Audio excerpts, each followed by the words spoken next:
ఎందుకు పెట్టుకున్నారు పొత్తు అని తెలుగుదేశం వాళ్ళు, బీజేపీ వాళ్ళు, లేకుంటే జనసేన వాళ్ళు ఆలోచించడం కరెక్ట్ కాదు.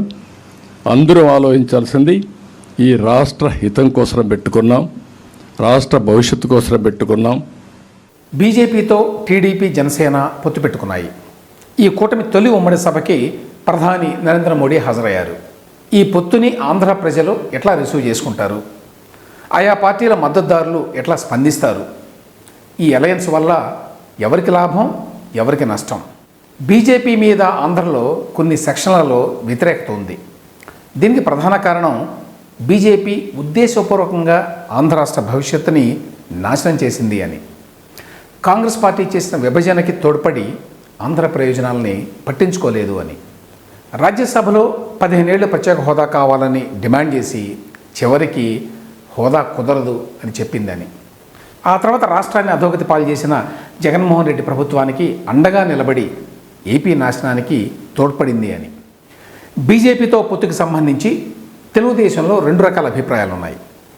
నాయకుల్లో ఎక్కువ మంది పొత్తుకి సుముఖంగా ఉన్నారు. పొత్తు ఉంటే ఎన్నికలను ధైర్యంగా ఎదుర్కోవచ్చని వాళ్ళు అనుకుంటున్నారు. కానీ టీడీపీ క్యాడర్లో ఒక వర్గం బీజేపీ పొత్తుని బాగా వ్యతిరేకిస్తోంది. రాష్ట్రానికి ఇంత అన్యాయం చేసిన బీజేపీతోటి పొత్తు పెట్టుకోవడం మంచిది కాదు అనేది వారి అభిప్రాయం. దీనివల్ల ఎన్నికల్లో తెలుగుదేశం పార్టీకి నష్టం జరిగే అవకాశం ఉందని భయపడుతున్నారు. జనసేన చాలా కాలం నుంచి బీజేపీతో పొత్తులో ఉంది. అందువల్ల ఆ పార్టీలో ఈ పొత్తుకు వ్యతిరేకత ఉండేటువంటి అవకాశం లేదు.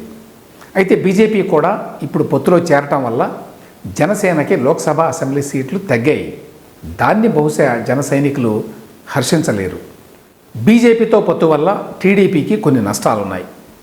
ఒకటి, ఇప్పటి వరకు టీడీపీ పట్ల సానుకూలంగా ఉన్న సిపిఐ, సిపిఎం వంటి పార్టీలు, వామపక్ష భావజాలం ఉన్న సంస్థలు, సంఘాలు ఇప్పుడు దూరం అవుతాయి. కాంగ్రెస్ పార్టీ కూడా టీడీపీ మీద దాడిని బాగా పెంచుతుంది. ముస్లింలు, క్రిస్టియన్లు టీడీపీకి ఇంకా దూరమయ్యే అవకాశం ఉంది అనేది మరొక అభిప్రాయం. బీజేపీని, ప్రధాని నరేంద్ర మోడీని గతంలో తీవ్రంగా విమర్శించి ఇప్పుడు అధికారం కోసం, ఆ పార్టీ పొత్తు కోసం వెంపర్లాడుతున్నారు అని చంద్రబాబు నాయుడు విమర్శలు ఎదుర్కోవాల్సి ఉంటుంది. జగన్మోహన్ రెడ్డిని ఒంటరిగా ఎదుర్కోలేక పొత్తు పెట్టుకున్నాడని వైసీపీ చేసే విమర్శలకి కొంత వెయిట్ వస్తుంది. అయితే బీజేపీతో పొత్తు వల్ల లాభాలు ఉండవు అని భావిస్తే చంద్రబాబు నాయుడు అడుగు ముందుకేసే అవకాశం లేదు. ఆ పార్టీతో చేతులు కలపడం వల్ల జరగబోయే నష్టం తెలియనంత అమాయకుడు కాదు ఆయన. మరి ఏ ప్రయోజనాలను ఆశించి, కొన్ని నష్టాలని భరించి చంద్రబాబు నాయుడు ఈ పొత్తు పెట్టుకున్నారు? ఈ ఎన్నికలు ఆయనకి, ఆయన పార్టీకి do or die battle. Jaganmohan రెడ్డిని ఈసారి ఓడించడం టీడీపీకి జీవన మరణ సమస్య. అందుకోసం ఎంతమంది సాయం తీసుకోవడానికైనా, ఎంత రాజీ పడటానికైనా వెనుకాడకూడదు అని చెప్పి చంద్రబాబు నిర్ణయించుకున్నారు. బీజేపీతో పొత్తుకి అదొక్కటే కారణం కాదు. జగన్ వైఖరి తెలిసిన వాళ్ళకి ఈసారి ఎన్నికలు సాఫీగా జరుగుతాయనేటువంటి నమ్మకం లేదు. ప్రభుత్వ యంత్రాంగం, ఎన్నికల యంత్రాంగం సక్రమంగా బాధ్యతలు నిర్వర్తించాలంటే కేంద్రంలో బీజేపీ సహకారం కూడా అవసరం. దీంతోపాటు ఈసారి అధికారంలోకి వస్తే కేంద్ర ప్రభుత్వ సహకారం లేకుండా రాష్ట్రాన్ని నడపటం దాదాపుగా అసాధ్యం. ఈ గ్రహింపు కారణంగానే చంద్రబాబు నాయుడు పొత్తుకి మొగ్గు చూపారు. తన పార్టీ ప్రయోజనాల దృష్ట్యానే కాకుండా రాష్ట్ర విశాల ప్రయోజనాల దృష్ట్యా కూడా బీజేపీతో పొత్తు పెట్టుకున్నామన్న విషయాన్ని మైనారిటీలు కూడా గ్రహిస్తారని చంద్రబాబు నాయుడు భావిస్తున్నారు. బీజేపీతో పొత్తు ఉన్న సమయంలోనూ, లేని సమయంలోనూ వారి భద్రతకి ఎన్నడూ ముప్పు రాలేదన్న విషయం మైనారిటీలకు తెలుసనేది టీడీపీ విశ్వాసం. జగన్మోహన్ రెడ్డి ప్రభుత్వాన్ని అధికారం నుంచి దించటం ఒక చారిత్రక అవసరమని, ఆ విషయాన్ని ప్రజలు కూడా అర్థం చేసుకున్నారని, పొత్తుల్ని ఆ నేపథ్యంలో చూస్తారని చంద్రబాబు నాయుడు భావిస్తున్నారు. ఇక వైసీపీ ఈ పొత్తును ఎలా చూస్తుంది? టీడీపీతో పొత్తు జరగకుండా ఉండటానికి జగన్మోహన్ రెడ్డి మ్యాక్సిమం ప్రయత్నించారు. కానీ అనేక కారణాల వల్ల అది కుదరలేదు. ఈ పరిణామంతో చంద్రబాబు నాయుడిని, ఆయన పార్టీని అంతమొందించాలన్న జగన్మోహన్ రెడ్డి గారి కోరికకి కొంతవరకు గండిపడింది. అయితే అదే సమయంలో జగన్ ఈ పొత్తుని తనకు అనుకూలంగా మార్చుకోవడానికి అవకాశం కూడా దొరికింది. అందరూ కలిసి ఒంటరిగా పోరాడుతున్న తనపై యుద్ధం చేస్తున్నారని చెబుతూ ప్రజల్లోకి వెళ్ళడానికి జగన్కి అవకాశం దొరుకుతుంది.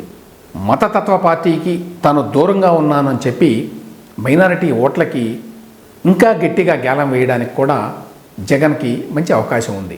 చివరిగా బీజేపీ ఎందుకు ఈ పొత్తుకు ఒప్పుకుంది? జగన్మోహన్ రెడ్డి గత 5 ఏళ్లలో బీజేపీకి కేంద్రంలో అండగా నిలిచారు.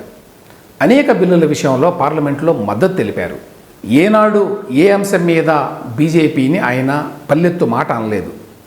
ఆ రకంగా జగన్ తనని బీజేపీ ఒక నమ్మదగిన మిత్రుడిగా గుర్తించాలని చెప్పి కోరుకున్నాడు. అయితే లోపాయకారి ఒప్పందం ఓకే కానీ బహిరంగంగా పొత్తు పెట్టుకోవడానికి జగన్మోహన్ రెడ్డి సిద్ధంగా లేడు. అలా చేస్తే ఆయన క్రిస్టియన్ ఓటు బ్యాంకుకి గండి పడుతుంది. కానీ ఈ రకమైన అరేంజ్మెంట్కి బీజేపీ అంత సుముఖంగా లేదు. దీనికి తోడు జగన్ మీద ఉన్న అవినీతి ముద్ర కూడా బీజేపీకి సమస్యే. అంతేకాదు ఈసారి ఎన్డీఏ కింద 400 సీట్లు గెలవాలని బీజేపీ టార్గెట్ పెట్టుకుంది. బీజేపీతో కలవడానికి సిద్ధంగా ఉన్న పార్టీలు కూడా నిజానికి తక్కువే.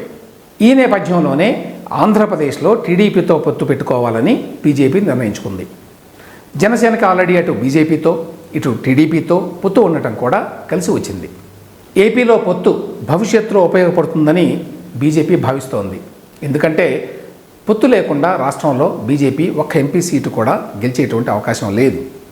పొత్తు ద్వారా ఏపీలో బీజేపీ మళ్ళీ అడుగు పెట్టగలదు, పార్టీని బలోపేతం చేసుకోగలదు. ఇక చివరగా మిగిలిన ప్రశ్న, పొత్తుల వల్ల ఎవరికి ప్రయోజనం? 3 పార్టీలకి ఎంతో కొంత లాభం ఉంది.